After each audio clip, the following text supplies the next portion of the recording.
말씀 전하겠습니다. 제가 오늘 설교를 준비하면서 우리 목사님이 맨 처음 설교하시기 전에 꼭 예화를 오시더라고요. 그래서 저도 예화 한 가지 땄습니다. 평생 동안 교회를 다니신 분이 나이 60이 돼서 천국에 갔답니다. 돌아가셨다는 거죠. 천국에 갔더니 딱 들어가려고 하는가 딱 가로막는 사람이 잠깐만 기다려라. 보니까 이마가 벗어진 바울 사도가 멈춰 서게 하더랍니다. 당신 여기 들어가려면 몇 가지 질문을 받아야 됩니다. 네, 하십시오. 평소에 신앙생활을 잘했던 분이라 당당하게 물어보십시오. 그랬더니 1000점을 받아야 이 천국문에 들어갈 수가 있어요.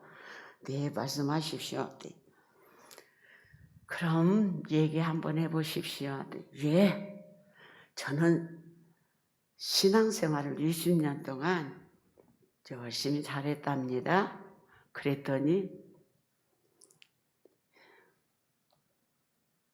네, 바울 사도가 그랬어요. 1점입니다. 깜짝 놀랐어요. 어떻게 1점밖에 안 될까? 네, 그러면요, 저는 제 직업이 선교 사역의 일을 돕는 일을 했습니다. 30년 동안 선교 기관에 들어가서 많은 선교사를 파송했고 봉사했습니다. 그랬더니 네, 대단하시군요. 그럼 2점입니다. 네? 아직 1000점 되려면 아직도 멀었네요. 그랬더니 그거 말고는 그만 또 말씀해 주세요. 그랬더니 그랬어요. 네, 저는 제 아들을 딸을 아주 훌륭하게 잘 키웠답니다. 아들은 목사를 만들고 딸도 훌륭한 교수가 되고 아주 훌륭하게 잘 키웠습니다. 믿음 안에서 잘 키웠습니다. 정말 대단하시군요. 1점입니다. 그러는 거예요. 우선 또 말씀을 하고 있더니 너무 황당해가지고 이분이 언제 얼떨떨하니 할 말이 없더라는 거예요. 아니, 저는 제 부인하고 이때께 열심히 40년 동안 잘 살았습니다. 행복하게 잘 살았습니다. 네, 대단하시군요. 1점입니다. 점수가 올라가더라 않더라는 거예요. 정말로 땀이 펄펄 나고 어떻게 할 줄을 모르고 들으는 거예요. 그래서 이분이 그랬대요. 점수가 올라가지 않자 이렇게 얘기했답니다. 주님, 내 평생 주님을 섬기겠다고 했는데 어떻게 합니까? 이렇게 점수가 안 나오니 어떻게 합니까? 하면서 예수님, 나 어떻게 해요? 나 어떻게 해요? 난 오직 주님밖에 없습니다. 그런데 정말 이곳에 와서 보니까 죄인이 주님밖에 어쩔 수밖에 없습니다. 그 고백을 하자 1000점입니다. 들어가도 좋습니다 하고 바울이 얘기하더랍니다. 그래서 1000점을 받고 천국에 들어갔답니다. 예수님 믿는 구원의 역사 말고는 세상의 어떤 것도, 그 어떤 훌륭한 일도, 그 어떤 것도 자랑할 것이 없다라는 것이 오늘의 예화입니다. 여러분, 1000점 받기 위해서 여러분 어떻게 사셨는가요? 오직 예수, 바울 사도가 말을 했습니다. 그리스도 예수 안에 있는 사람만이 구원과 영생을 얻을 수 있다고 했습니다. 오늘의 본문의 말씀은 하나님의 아들 예수 그리스도의 복음의 시작이라고 마가복음 1장 1절에 말씀해 주셨습니다. 복음은 헬라어로 유앙겔리온이라고 한답니다. 이 뜻은 기쁜 소식이란 뜻입니다. 국어사전에도 복음을 기쁜 소식 혹은 그리스도의 가르침 또는 그리스도에 의한 인간의 구원인 것이라고 정의합니다. 그렇다면 하나님의 자녀인 우리에게 기쁜 소식은 무엇일까요? 우리에게 진정한 기쁜 소식은 하나님께서 이 세상을 사랑하셔서 독생 성자 예수 그리스도를 이 땅에 보내주셨다는 사실입니다. 마가복음은 하나님의 아들 예수 그리스도의 복음으로 시작하지만은 예수님이 하나님의 나라를 선포하신 것은 이르시되 때가 찼고 하나님의 나라가 가까이 왔으니 회개하고 복음을 믿으라 하시더라. 마가복음 1장 15절의 말씀이 2020년 총회 주제하에 찾았다 하나님의 나라라는 제목으로 성경학교가 열리게 되었습니다. 예수님은 하나님의 나라의 말씀을 가르쳤고 천국 복음을 전파하셨고 모든 병든 자와 모든 약한 것을 고치셨습니다. 마태복음 4장 23절에 그렇게 기록되어 있습니다. 예수께서 온 갈릴리에 두루다니사 그들이 회당에서 가르치시며 천국 복음을 전파하시며 백성 중에 모든 병과 모든 약한 것을 고치시니 이렇게 예수님이 가시는 곳마다 하나님의 나라가 이루어졌습니다. 누구든지 자신의 죄를 회개하고 예수 그리스도를 믿는 사람들은 하나님의 나라의 기쁨을 누릴 수 있게 되었습니다. 희망이 없고 절망 속에 있던 사람들은 예수님을 통해 하나님의 나라의 소망을 갖게 되었습니다. 하나님의 나라, 하나님의 통치가 이루어지면 회복과 소망이 있습니다. 하나님의 나라는 예수님을 믿는 사람들을 통해 점점 확장될 것입니다. 예수님은 이 땅에 오셔서 하나님의 나라를 가르쳤고 복음을 전파하시고 아픈 사람을 고쳐주셨습니다.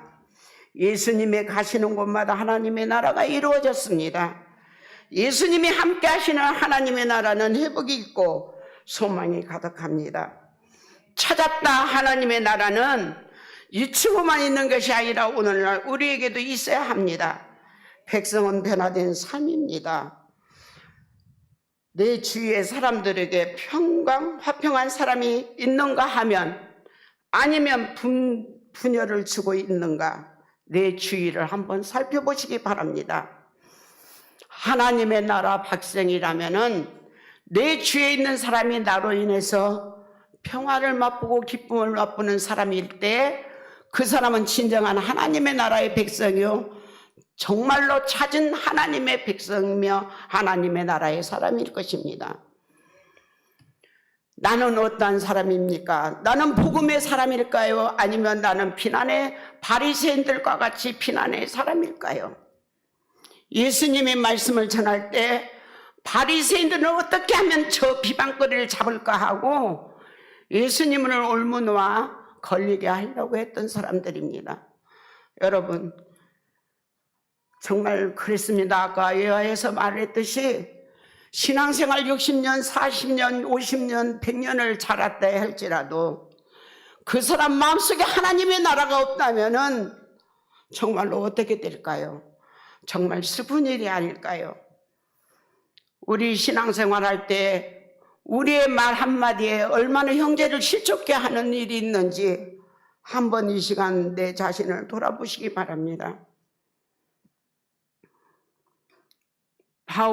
바울처럼 영을 살리는 사람, 영을 실족게 하는 사람 어떤 사람일까요? 나는 아니면 더 나아가 나는 진실한 사람인가 위선된 사람인가? 우리에게는 늘 기도할 제목이 있습니다. 하나님 이 세상 살아가는데 신앙생활 하는데 영들 분별할 지혜를 주십시오라고 늘 간구하는 기도를 놓쳐서는 안 될 것입니다. 우리는 현혹되고 미혹될 수가 많이 있습니다. 우리의 깨끗한 심령에는 첫 소리가 어떤 소리가 들리느냐에 따라서 그 사람의 마음에 상처가 지어지지 않을 수도 있습니다. 때가 찼다라는 것은 하나님의 위대한 경륜의 때가 우리에게 지금 찾다라는 것입니다. 우리가 만일 하나님의 때, 회개의 때, 이 때를 놓친다면은 일평생 예수 믿고도 정말 주님 앞에 서지 못한다면 이것까지 불행한 일은 없을 줄 압니다. 우리 여름성경학교가 찾았다 하나님 나라 일과입니다.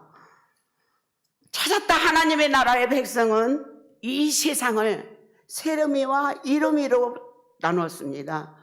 이 세상을 새롭게 변화시켜야 된다는 것입니다. 이 세상을 이롭게 해야 된다는 것입니다. 우리 유치부들이 이 말을 할 때 아멘을 제가 강조했습니다. 이름이와 세름이 아멘 그러면은 아주 아멘을 잘합니다. 근데 우리 성도님들, 나는 세상을 새롭게 하는 사람인가? 나는 세상을 이롭게 하는 사람인가? 다시 한번 여러분들의 신앙을 점검하시기 바랍니다. 오늘 본문의 말씀처럼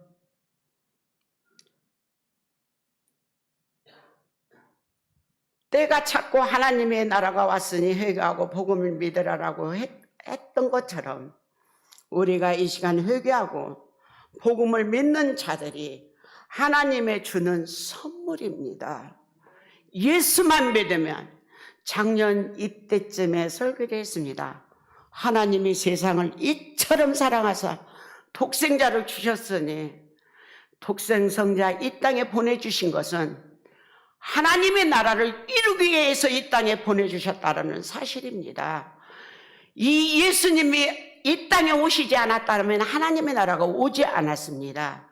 이 예수님이 이 땅에 오신 목적은 하나님의 나라를 내 마음에 먼저 이루게 하고 그 다음에 나는 이 세상에 하나님의 나라 백성으로서 빛과 소금의 역할을 감당하며 살아가는 여러분들이 되었으면 좋겠습니다. 여러분들에게도 정말 이제부터는 여러분들이 내가 세름이가 돼야지, 한번 따라서 해보십시오. 내가 세름이가 돼야지. 세름이라는 것은 내가 세상을 새롭게 해야지 라는 뜻입니다. 내가 이름이가 돼야지. 근데 유치부 소리보다 더 적어요. 내가 이름이가 돼야지. 네, 세상을 이롭게 한다는 것입니다. 이게 오늘의 우리 2022년 여름성경학교 주제에 맞춰서 찾았다 하나님의 나라는 저 멀리 있는 게 아니고 내가 세상을 이롭게 할 때, 내가 세상을 새롭게 할 때 하나님의 나라가 확산돼 나간다는 사실입니다. 우리는 하나님의 말씀을 듣는 자가 꼭 되고 실천하는 사람이 되야겠습니다. 이러한 이야기가 있습니다. 한 목사님이 그 교회에 부임을 했대요. 부임을 했는데 너무 은혜스럽고 너무 감동적인 설교를 했답니다. 그래서 아멘, 아멘 했대요. 근데 그 다음 날 오늘은 무슨 설교를 하실까? 하고 갔답니다.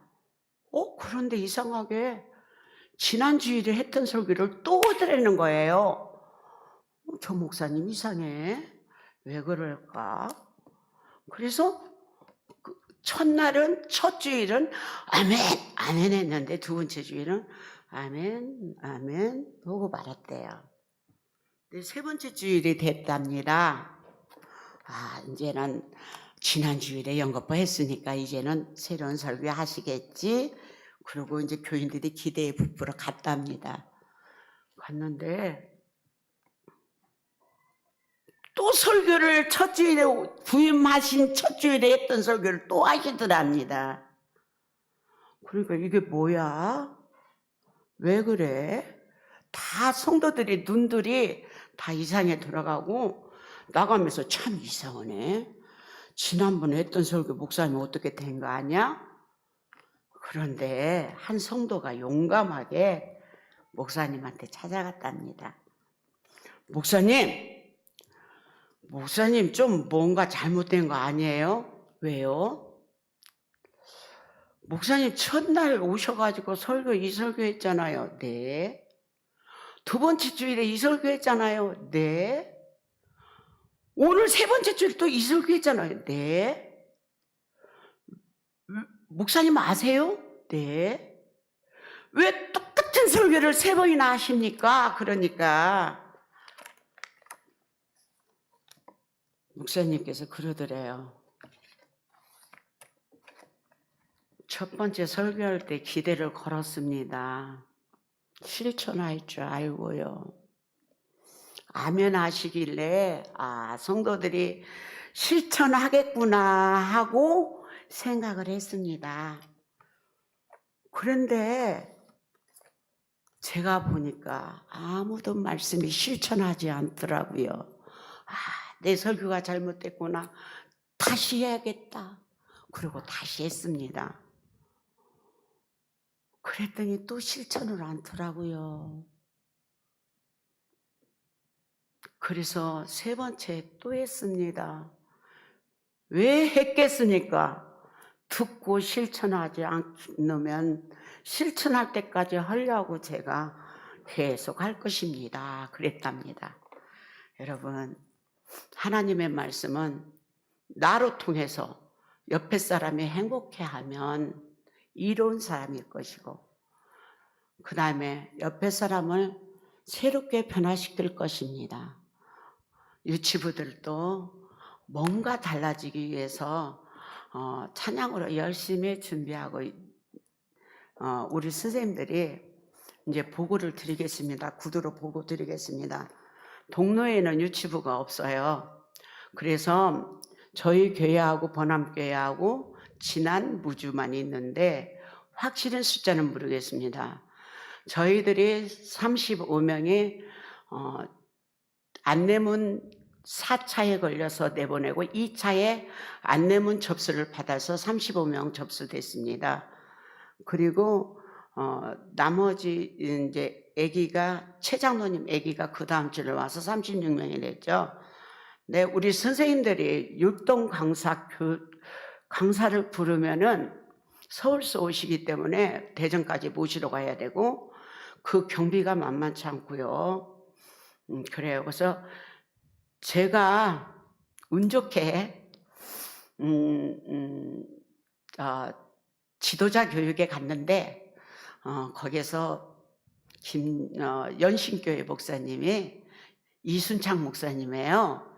그분 목사님이 부총회장님이신데 여기 지도자 교사로 오신 분 중에 20세 이상 손 드세요. 그러니까 하나도 없어요. 22세, 23세, 24세에서 한 명 나왔어요. 신학생이요. 나오라 그래요.